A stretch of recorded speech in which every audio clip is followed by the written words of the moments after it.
Okay guys, in this section we're going to talk about how we make our parent functions move on a graph. So how do we do transformations? We're going to start by just really quickly reviewing our parent functions. So I'm just going to draw a rough sketch of each of the parent functions, and then we're going to highlight or circle the general equation. So we did this a lot last time, so if you have your notes from last time, you can look at those and that can help you as well. So linear just looks like a straight line.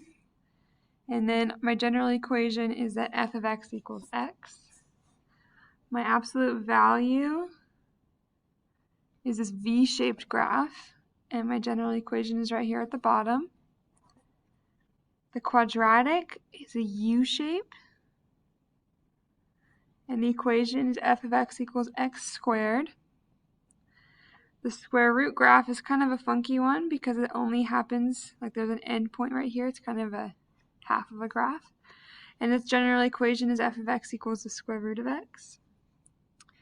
A cubic graph looks like this. That's kind of a bad example.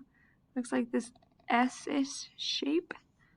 And it has that equation of f of x equals x cubed. And then the cube root, the shape is super similar to the cubic, but it's on its side. And that equation is f of x equals the cube root of x. So this is what our parent functions look like. What we're going to do now is we're going to see what happens when we start changing the equations a little bit. So, for example, in this first one we're going to look at, what happens when I change it from f of x equals the square root of x, which I know looks like this, to f of x equals negative square root of x. Okay, so in order to talk about this, we are going to pull up one of my favorite websites for math, and it is called Desmos. Let me see if I can get this to tile correctly. Okay, so over here on the left, you're going to see a graph. And here is our graph of our parent function, the square root of x. And what I'm going to do is I'm just going to change it a little bit so it graphs the negative square root of x. So the blue one is the negative version. And if we see, it just kind of flipped it upside down. So let's sketch what that looked like. Okay. Now let's write in words what this did. So what does a negative in front of the entire function do? Well, that negative, sometimes you want to say it flips it. We're going to call it a reflection over the x-axis. Okay, and it's really important to say what it's reflecting over, because you could do a reflection over lots of different things, and we're specifically reflecting over the x-axis. Okay, so anytime you see a negative in front of any of your parent functions, like this, it's always going to reflect it over the x-axis. Okay, let's jump to the second example. So number 2 looks super similar to the one we just barely did, so I'm going to sketch the parent function, but there's one difference. Instead of having the negative outside of the square root, the negative is inside the square root. And this one's kind of cool. What it does is it reflects it, but now it reflects it horizontally. So now we're reflecting, well, let's draw the sketch of it, I guess, first. So what this one does in words is that this reflects it over the y-axis. And this is specifically why it's important to distinguish whether you're reflecting over the y-axis or the x-axis. Because those two graphs that we just saw look totally different, right? So you want to make sure that if you do a reflection, and if you're talking about reflections, you have to say what it's reflecting over. Okay? So this is really cool. Anytime you see a negative just in front of the x like this in any of your parent functions, you're going to get a reflection over the y-axis.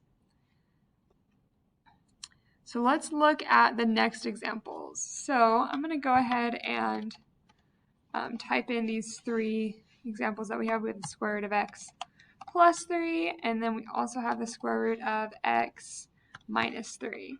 Okay, so my red graph is my parent function, so let me just sketch that really fast. Now when I take the square root of x and I add 3 to it, I get this nice blue graph over here, which moved the graph up 3. When I do square root of x minus 3, I get the green graph on the left side of the page, and that moves the graph down 3. Okay. So this k on the outside of the function is going to move the graph up or down. All right.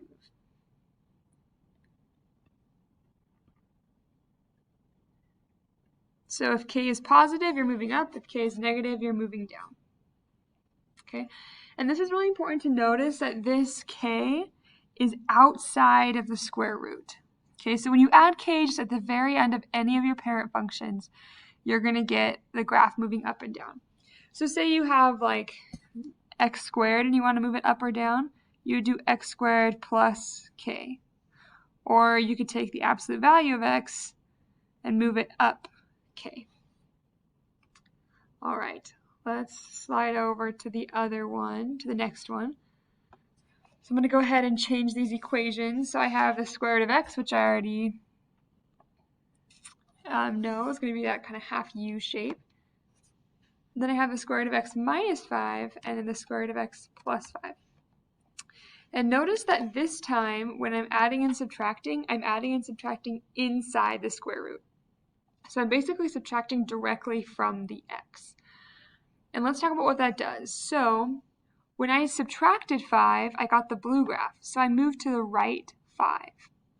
Now this seems really counterintuitive to a lot of people because when you subtract, it seems like you should go negative. So just remember, this is kind of opposite what you would think. When you're moving left and right, if you subtract 5 from the inside like that, you're going to move to the right. And then when you add 5, you're going to move to the left. Okay. So what the h does, if you do this f of x equals the square root of x minus h, the h moves the graph left and right.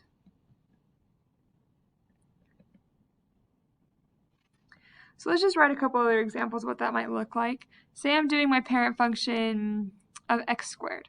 I can have x minus h squared. So that minus h has to be put in parentheses and it has to go right next to the x. Or say I'm having the cube root of x minus h. Again, that minus h should be inside of the radical. Okay. All right, let's move on to the next example. So the next one's kind of funky. This one actually is, I think, one of the trickier ones. So we're going to use the same parent function, f of x equals the square root of x. So I'll sketch that. And then over in Desmos on the left, let's go ahead and graph 2 square roots of x and see what happens. If you look at this purple graph and compare it to the red graph, lots of people want to say that the graph was shifted up, that I shifted the parent function up. But I actually didn't shift it up because look where they both start. They both start down here at 0, 0. And also, if you look at it, these graphs aren't parallel to each other. Okay, so there's actually a different amount of space between these two graphs based on where you're at on the axis. What we did here is we stretched out the graph.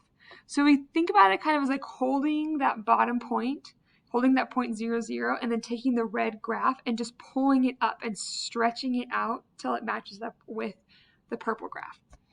So that's what this one is doing. It's stretching out the graph. It's making it taller. Okay, and we're actually going to write that down right now. Whenever your a is bigger than 1, so whenever that number in front of the square root or the parent function is bigger than 1, it's a vertical stretch. So basically think about picking up, like holding onto the top and the bottom of your graph and just pulling it apart and pulling it up. My next example is what happens when I have 1/2 times the square root of x. And you'll be able to guess this one. This one, it almost looks like the graph got shorter. I almost smashed the graph down. So it just looks a lot flatter. So let's kind of sketch what that would look like. So what happens, or the way we're going to talk about this one is when a is less than 1, this is called a vertical compression. So basically think about putting like one hand on the bottom of the function and one hand on the top on that red part and just smashing it together until it matches up with the black function on the left side of the screen. And that's really what's happening when you're multiplying by the 1/2 out front. Okay.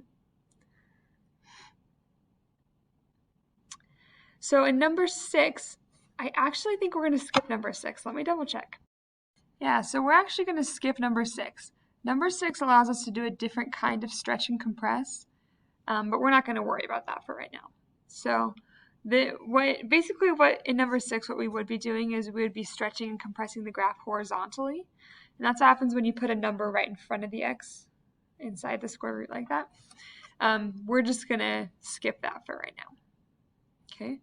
So this last little piece I want to do together is just kind of putting everything together. So let me blow this up for us so we can actually see it better.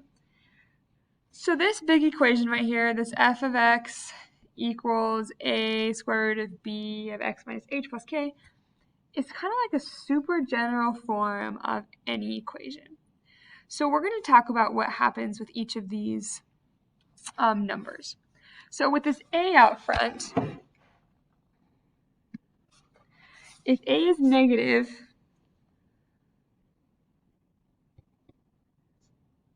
then we're going to reflect over the x-axis. So it flips upside down. Okay. And then if a is greater than 1, it's going to be a vertical stretch. And then if a is less than 1, it's a vertical compression. So one thing to keep in mind when you're looking at a is, say you have like -3 square roots of x. You're going to kind of think about the negative and the 3 as two different things. So you're going to say, well, that negative makes it reflect over the x-axis. And then that 3, since the 3 is bigger than 1, it's going to be a vertical stretch. So kind of think about the negative as being separate from whatever number is out front there. This b, if it's negative, it causes a reflection over the y-axis. And again, we talked about how if b is something else, like if b is a number, then it would stretch it or compress it horizontally. But we're not going to worry about that for right now. This h, whenever you're subtracting a number right next to the x like that, that's going to shift it left and right.